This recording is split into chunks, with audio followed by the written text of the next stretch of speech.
La gestion administrative patient, c'est le point d'entrée de tout le parcours patient.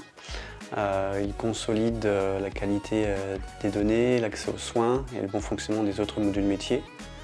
Intégrer cette brique dans HôpitalWeb permet d'éliminer les interfaces multiples, de fluidifier le travail des soignants, mais aussi d'améliorer la fiabilité globale des autres modules métiers. WebGap permet de gérer tout le cycle administratif, donc de la création des patients, des séjours, des passages aux urgences, consultes externes, hospitalisations de jour, etc. Il offre une vue complète de l'ensemble des mouvements patients, des informations d'assurance, mutuelle, contact. Voilà. Après, un point fort que je pourrais dire, c'est l'affichage dédié des séances d'HDJ.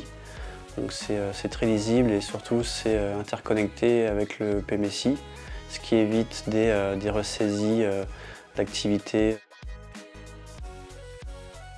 C'est une étape majeure. La certification RNIV garantit que l'on applique les standards les plus exigeants en matière de gestion d'identité.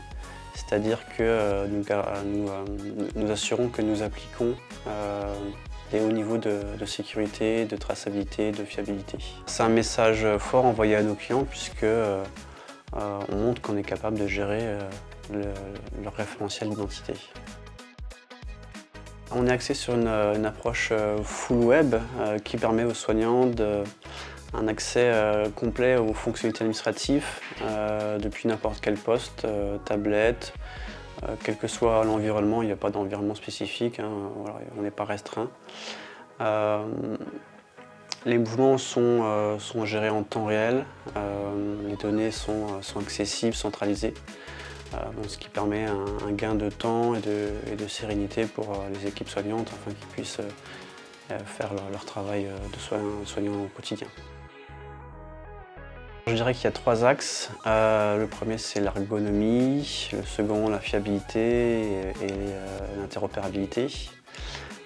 Donc pour le premier, on a travaillé avec les utilisateurs métiers afin de créer des écrans simples et efficaces. Côté fiabilité, on a renforcé la gestion des droits d'accès, les logs, les contrôles de cohérence. Et enfin, pour la partie interopérabilité, l'objectif était que l'on s'intègre nativement dans l'écosystème Evolucare, notamment sur la partie PMSI, identité, facturation. Donc je pense qu'on a réussi notre objectif.